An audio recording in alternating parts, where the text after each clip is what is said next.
হিনা ইয়াবকা সুলুসুল লাইলিল আখির ইলা সামাঈদ দুনিয়া, আমাদের রব প্রথম আকাশে তিনি নেমে আসেন রাতের শেষ তৃতীয়াংশে এবং বলতে থাকেন, আলা মিন মুস্তাগফিরিন ফাগফির লাহ, কেউ কেউ গুনাহ করেছো আমার কাছে বলো আমি তোমাকে ক্ষমা করে দেব। ওয়া বিল আসহারি হুম ইস্তাগফিরুন, এবং এই জন্য তিনি ডাকতে থাকেন, ডাকেন, ইউনাদি মুনাদিন মিনাস সামাই ইয়া বাগিয়াল খায়র আকবিল ওয়া ইয়া বাগিয়াশ শাররি আকসির ওয়া লিল্লাহি ওয়াতাকাউ মিনান নার ওয়া যালিকা কুল্লা লাইলা। প্রত্যেক রাতে, রমাদানের প্রতি রাতে আল্লাহর পক্ষ থেকে ডেকে কেউ কেউ বলেন, আসো তোমরা গুনাহ করেছো, ক্ষমা চাও আল্লাহর কাছে। আল্লাহ চান না যে তোমরা একেবারেই গুনাহ করবে না, এরকম হওয়া সম্ভব না, কারণ তোমরা গুনাহ করবেই, এটি আল্লাহ জানেন। কুল্লু বানি আদম খাতা ওয়া খায়রুল খাত্তাইন আত-তাওয়াবুন, মানুষ গুনাহ করবে কিন্তু মানুষের গুনাহ থেকে তারা ক্ষমা চাইবে। আল্লাহ এই জন্য বলেন আসো, আসো বলেই তিনি ক্ষান্ত হন না। কাছে আসার গল্প যারা আপনাদেরকে শোনায়, আপনি জানেন আপনাদের সর্বস্ব কেড়ে নেওয়ার জন্য কাছে আসার গল্প এই বাংলাদেশেই মানুষকে শোনানো হয়। দেখেন না, কাছে আসো, কাছে থাকুন, স্টে ক্লোজ। বন্ধুদের আড্ডা দেখেন না, বিভিন্ন জায়গায় এরকম বিজ্ঞাপনও চলে। বন্ধুরা, আসলে বন্ধুত্ব মানে কি? বন্ধুত্ব মানে হচ্ছে অশ্লীলতা, কিভাবে আপনার চরিত্র আছে তাকে ধ্বংস করে দেবে, কিভাবে আপনার ঈমানকে ধ্বংস করে দেবে, এগুলোই কেবলমাত্র কাছে আসার গল্প। কিন্তু আল্লাহ তাআলা বলেন আমার কাছে আসো। কি করবেন তিনি? আপনি গুনাহ করেছেন, তিনি গোপন করে রেখেছেন, এবার তিনি ডাকছেন, এবং ডাকে তিনি কেবলমাত্র এটাই ডাকেন না, আপনাকে ক্ষমা করে দেওয়ার জন্য তিনি ডাকেন এবং বলেন আসো আমি তোমার সবকিছু ক্ষমা করে দেবো, যাও। ইন্নাল্লাহা ইয়াগফিরু ইন্নাল্লাহা লা ইয়াগফিরু আন ইউশরাকা বিহি ওয়া ইয়াগফিরু মা দুনা যালিকা লিমান ইয়াশা। যারা অপরাধ করেছেন, আপনাদেরকে বলছি, যদি গুনাহ করে থাকেন পাহাড় পরিমাণ না, এই গোটা পৃথিবী জুড়ে গুনাহ করে যদি থাকেন, তাহলে আপনার রব থেকে আপনি নিরাশ হবেন না। লা তাকনাতু মির রাহমাতিল্লাহ ইন্নাল্লাহা ইয়াগফিরুয যুনুবা জামিআ। আল্লাহ তাআলা যেন ক্ষমা করে দেবেন। 3 নম্বরে তিনি যা করেন তা হচ্ছে ক্ষমা করে দেন, সব তিনি ক্ষমা করে দেন, সব তিনি ক্ষমা করে দেন, কিচ্ছু তিনি বাকি রাখেন না। শিরক যদি করেন, আপনি যদি তওবা করেন, তাহলে তাও তিনি ক্ষমা করে দেবেন।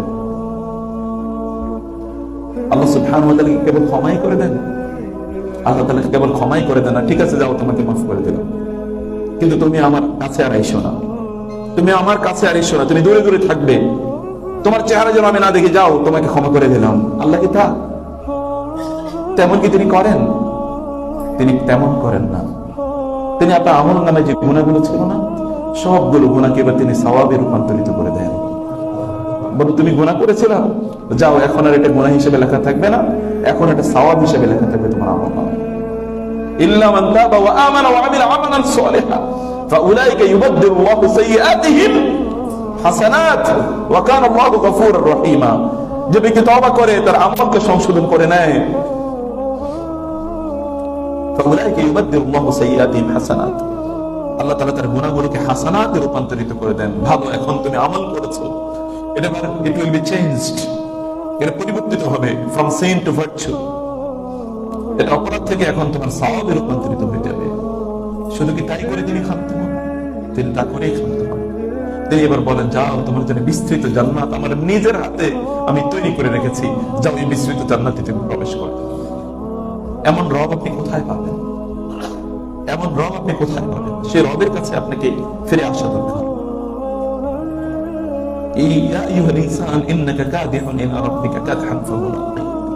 তোমাকে কষ্টের মধ্যে তোমাকে আমার কাছে ফিরে আসতে হবে, কষ্ট করে কাজ করে।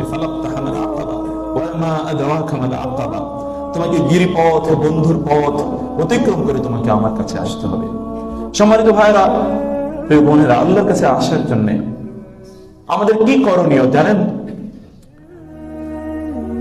আল্লাহ সুবহানাহু ওয়া তাআলা মানুষকে সৃষ্টি করেছেন 3টি জিনিস থেকে, 3টি উপাদান থেকে। আল্লাহ তাআলা কোরআনে বলেছেন, ওয়া ইয ক্বালা রাব্বুকা লিল মালাইকাতি ইন্নী খালিকুম বাশারাম মিন তিন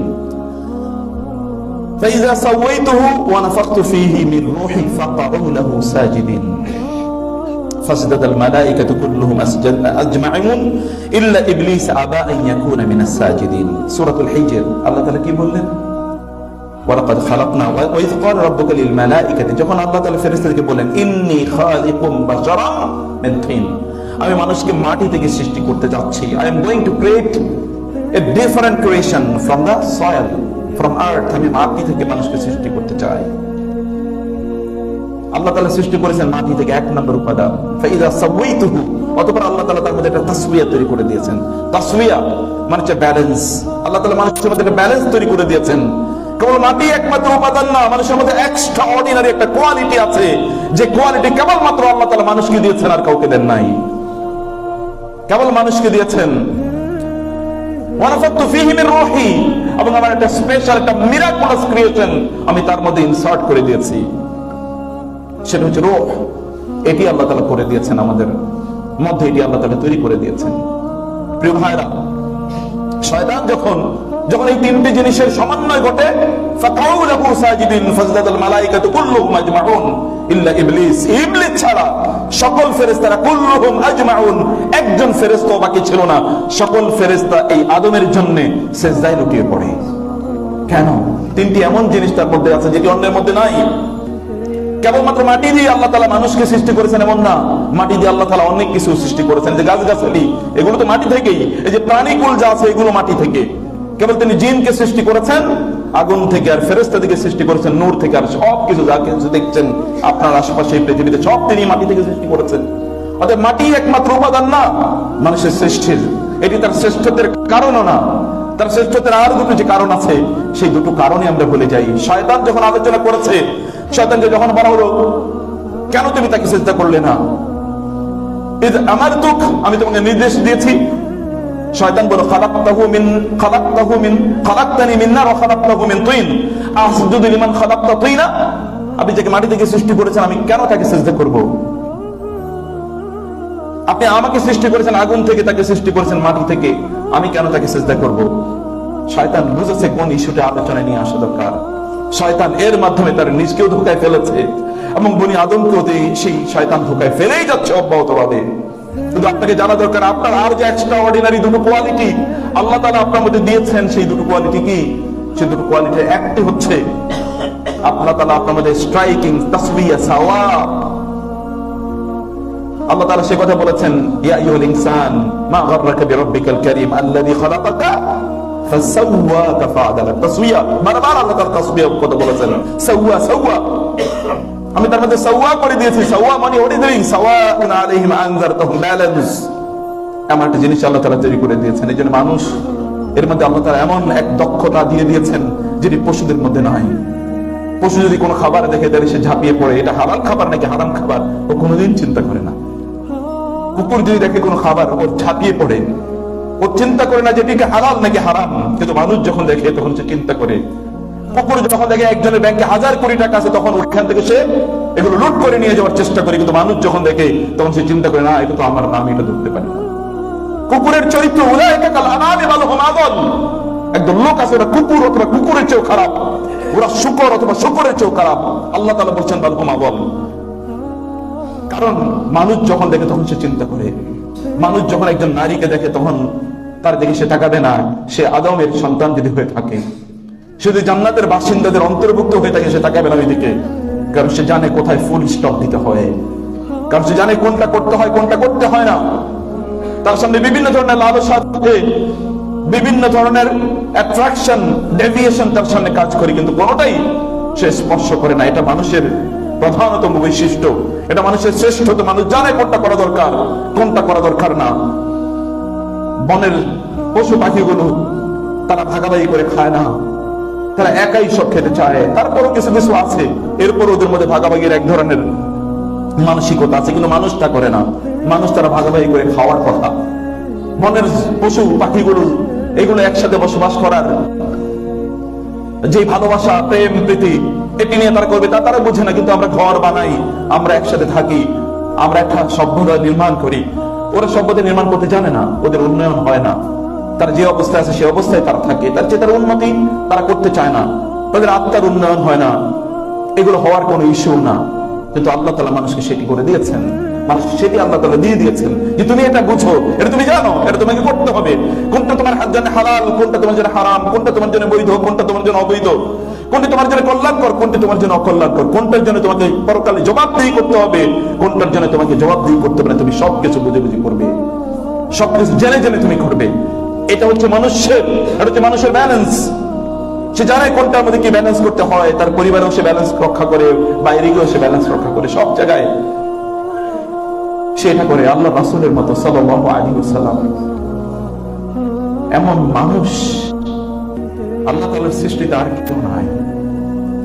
তিনি যদি হাসেন তাহলে লোকেরা আনন্দিত হয়ে যায়, তার হাসি দেখলে প্রত্যেকের আনন্দ তৈরি হয়, তার কান্না দেখলে সবাই কাঁদে। রাসূলুল্লাহ সাল্লাল্লাহু আলাইহি ওয়াসাল্লাম তিনি কাঁদছেন, ওমর রাদিয়াল্লাহু তাআলা গিয়ে বললেন, আপনাকে কে কাঁদাচ্ছে ইয়া রাসূলুল্লাহ, কে আপনাকে কাঁদাচ্ছে ইয়া রাসূলুল্লাহ? রাসূলুল্লাহ সাল্লাল্লাহু আলাইহি ওয়াসাল্লাম রাগ করে গিয়ে তিনি মসজিদে শুয়ে আছেন, হাসিরের উপর, চাটাইয়ের উপর, খেজুর গাছের চাটাইয়ের উপর তিনি শুয়ে আছেন, তার শরীর মোবারকের মধ্যে দাগ পড়ে গেছে চাটাইয়ের। ওমর রাদিয়াল্লাহু তাআলা গিয়ে হুফ করে কাঁদছেন, ইয়া রাসূলুল্লাহ, সারা পৃথিবীকে যদি বলে মুহূর্তের মধ্যে আপনার জন্য সোনায় রূপান্তরিত করা হবে, আপনার এই অবস্থায় আপনাকে থাকতে হয়, এটা তো আমাদের সহ্য হচ্ছে না ইয়া রাসূলুল্লাহ। ওই যে রোমানরা, পার্সিয়ানরা, তারা কি আভিজাত্যের মধ্যে থাকে ইয়া রাসূলুল্লাহ, আপনি এইরকম জীবন যাপন করছেন। রাসূলুল্লাহ সাল্লাল্লাহু আলাইহি ওয়াসাল্লাম তিনি মানুষের মধ্যে আনন্দ তৈরি করে দিতেন, মানুষের বেদনাগুলো তিনি দূর করে দিতেন। কারোর সাথে তিনি যদি কথা বলতেন, পরিপূর্ণভাবে তার দিকে তাকিয়ে তিনি কথা বলতেন, অন্য কোনো দিকে তিনি তাকিয়ে কথা বলতেন না। যখন তিনি কারোর সাথে মুসাফা করতেন, তখন তিনি তার নিজের হাতটা আগে তিনি টেনে নিতেন না। যখন তিনি কথা বলতেন, তিনি হেসে কথা বলতেন, মনে হচ্ছে যেন তার গোটা অস্তিত্ব জুড়ে হাসির খেলা বয়ে যাচ্ছে। দাহাকান বাসামান, তিনি হাসতেন, সবসময় হেসেই থাকতেন তিনি। রাসূলুল্লাহ সাল্লাল্লাহু আলাইহি ওয়াসাল্লাম যেন হাসি তার একমাত্র চরিত্র। তিনি মানুষ বিপদে পড়লে দৌড়ে তিনি যাবেন তার সমাধান করার জন্য। মানুষের জন্য তিনি কাঁদতেন, কার কি বিপদ আছে এগুলো দূর করার জন্য তিনি সর্বদা চেষ্টা করতেন। ফেরেশতা এসে বলেছে, আপনি বলে দেন তায়েফবাসীদেরকে আমরা এই পাহাড় তাদের উপর ফেলে তাদেরকে চূর্ণ বিচূর্ণ করে দিই। তিনি বলেছেন, না, আল্লাহ তো আমাকে ধ্বংসকারী হিসেবে পাঠান নাই, বরং তিনি আমাকে রহমান হিসেবে পাঠিয়েছেন। এটি কেন আমি করি? আমি আশা করি এরা এদের পরবর্তী প্রজন্মই আল্লাহর ইবাদত করবে। তিনি এমন মানুষ, তিনি সালাত শেষ করেই তিনি দৌড়ে মানুষের মাথার উপর দিয়ে প্রায় এরকম তিনি চলে গেলেন। সাহাবায়ে কেরাম অবাক হয়ে গেলেন, তিনি তো কখনো এরকম করেন না। রাসূলুল্লাহ সাল্লাল্লাহু আলাইহি ওয়াসাল্লাম তিনি সেখান থেকে ফিরে আসলেন ঘর থেকে। তিনি বললেন, নামাজের মধ্যে মনে হয়েছে আমার বাসায় ছোট্ট এক টুকরো স্বর্ণ আছে, যেটা হয়তো 6 দিরহামের মতো। আপনারা জানেন 6 দিরহাম দিয়ে কিছু কেনা যায় না, এত বিশাল কিছু না, 6 দিরহামের মতো একটা কিছু আছে। আমি যদি মারা যাই তাহলে আল্লাহকে আমি কি জবাবদিহি করব? এই অনুভূতি নিয়ে তিনি প্রত্যেকটি মুহূর্তে তিনি চলেন। তিনি ঘর থেকে যখন বের হন, তখন তার সাহাবীদের চেহারা দেখে তিনি বুঝতে পারতেন যে এদের কষ্ট কোথায়, এদের কষ্ট কোথায়। আবু হুরায়রা রাদিয়াল্লাহু তাআলা আনহু তিনি মসজিদ নববীতে থাকতেন জ্ঞান অর্জন করার জন্য। তিনি সেখান থেকে বের হয়েছিলেন কারণ তার ক্ষুধা, এদের ক্ষুধা হলেই কেবলমাত্র তারা ঘর থেকে বের হয়। এরা কেবল ক্ষুধা লাগলেই কেবলমাত্র তারা খায়, অন্য অবস্থায় তারা খায় না। তাদের ক্ষুধা নাই, তারপরও তারা খায় না। এরা এমন একটা জাতি কেবলমাত্র ক্ষুধা লাগলেই খায়, কারণ তাদের রাসূল তাদেরকে শিখিয়ে দিয়েছেন, আমরা এমন একটা জাতি, আমরা ক্ষুধা না লাগলে খাই না, আর আমরা যখন খাই তখন আমরা পেট ভরেও খাই না। আমরা এমন জাতি, ক্ষুধা না লাগলে খাই না, আর যখন আমরা খাই তখন আমরা পেট ভরেও খাই না। এমন একটা জাতি, তাদের কাছ থেকে তিনি শিখেছেন, তার কাছ থেকে এই জাতি শিখেছে, এই উম্মাহ শিখেছে, তার সাহাবীরা শিখেছে। তিনি ঘর থেকে বের হয়ে গেলেন, কেউ যদি খাবার দেয়, রাস্তায় দাঁড়িয়ে আছেন। আবু বকর আসলেন, আবু বকরকে এমন একটা কথা বললেন যে আবু বকর বুঝতে পারে যে তার ক্ষুধা। আবু বকর বুঝেন নাই, চলে গেলেন। ওমর আসলেন, ওমরকে তিনি এমন ভাবে বললেন যেন ওমর যেন বুঝতে পারে যে ক্ষুধা, কিন্তু ওমরও তার কথা শুনেন নাই, বুঝেন নাই। রাসূল সাল্লাল্লাহু আলাইহি ওয়াসাল্লাম এসেই তার চেহারার দিকে তাকিয়ে বলেন, আবু হুরায়রা, মনে হচ্ছে কয়েকদিন খাওয়া নাই, তোমার চেহারা দেখে মনে হচ্ছে কয়েকদিন খাওয়া নাই। ইয়া রাসূলুল্লাহ, সত্যি তো 3 দিন এরকম কিছুই খাইতে পারি নাই। রাসূল সাল্লাল্লাহু আলাইহি ওয়াসাল্লাম বললেন, চলো বাসায় যাই। বাসায় গিয়ে শুনলেন তার বাসায় 1 পেয়ালা দুধ কেউ একদিন দিয়েছে। তিনি বললেন, যা আহলে সুফার 100 লোক আছে, সবাইকে ডেকে নিয়ে আসো। আবু হুরায়রা ভাবলেন যে সর্বনাশ, আমি একটু দিন খাই নাই, একটু আমি খাবো ভাবছি, 1 পেয়ালা দুধে 100 লোকের কি খাওয়াবো? 100 লোক আসলো, প্রত্যেককে রাসূল বললেন, আবু হুরায়রাকে প্রত্যেককে দাও। প্রত্যেকে দেওয়া হলো। আবু হুরায়রা ভাবলেন, আরে 1 ফোঁটা বুঝি ভাগে পাবো না শেষ পর্যন্ত। যখন তার কাছে ফিরে আসলো, তিনি দেখলেন দুধ এখনো পুরাটাই অবশিষ্ট, 1 ফোঁটা এখনো মিস হয় না। আবু হুরায়রাকে রাসূল বলেন, খাও। আবু হুরায়রা খাইলেন, বলে আবার খাও, আবার খেলেন, আবার খেলেন। বলে, ইয়া রাসূলুল্লাহ, আর তো খাইতে পারি না, একেবারে আঙ্গুল পর্যন্ত, নাক পর্যন্ত চলে এসেছে। আবু হুরায়রা বলেন, আমি যখন রাসূলকে ফিরে দিলাম, দেখলাম 1 ফোঁটা দুধ এখনো কমে নাই। তিনি তার সাহাবীদেরকে রিড করতে পারতেন, এটা তার মিরাকল, তার মুজিজা। তার সাহাবীদেরকে তিনি রিড করতেন, তাদের অন্তর তিনি উপলব্ধি করতেন, তাদের চেহারা তিনি বুঝতে পারতেন, এবং সেভাবে তিনি তাদের ট্রিটমেন্ট দিতেন। কিভাবে রাসূলুল্লাহ সাল্লাল্লাহু আলাইহি ওয়াসাল্লাম কিভাবে তাদের কে রাসূলুল্লাহ সাল্লাল্লাহু আলাইহি ওয়াসাল্লাম ভালোবাসতেন। তিনি মুআজকে রেখে বলেন, ইয়া মুআজ ইন্নী উহিব্বুক, মুআজ আমি তোমাকে ভালোবাসি। কে বলছে? কে বলছে এই কথা? আমি, আপনি, একজন আরেকজনকে, বিকজ উই হ্যাভ ইন্টারেস্ট। আমরা কাকে বলি আই লাভ ইউ? কাকে বলি আমি আপনাকে ভালোবাসি? কাকে বলি আমি আপনার সাথে আছি? কাকে? সামান্য তুচ্ছ এই কুকুরদের মতো অবস্থা, যে কুকুররা সামান্য কিছুর জন্য গেউ গেউ করতে থাকে। ইন তাহমিল আলাইহি আলহাস ওয়া ইন তাতরুকু ইয়ালহাস। ওকে কিছু দিলেও কুকুরের মতো গেউ গেউ করে, ও না দিলেও কুকুরের মতো গেউ গেউ করে।